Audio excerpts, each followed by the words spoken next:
ang Infinix Smart 5 na ito ay ayaw mag-charge at ayaw din mag-on kahit na ginamitan ko na bagong battery at bagong LCD para i-test, subalit ganun deadboot pa rin. Kaya naman isinagawa ko na ang deep diagnose sa board na ito dahil wala, say, charging pin, charging board at charging flex at talagang pinaka-issue nito.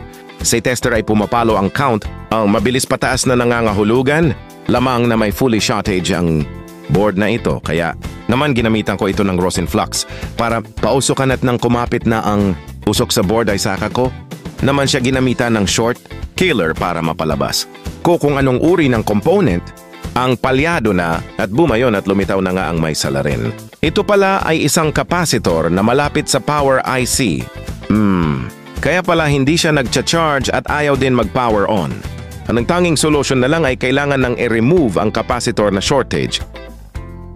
At nang matagal na, ay ibinalik ko na sa kanyang frame ang board nang sa ganun ay matesting na ulit kung mag-charge na BA at mag-power on na. Ayun, at nag-charge na nga at lumitaw na ang charging indicator, pati na rin ang battery percentage. Congratulations at successfully ang ginawang kong solution. Okay, let's go.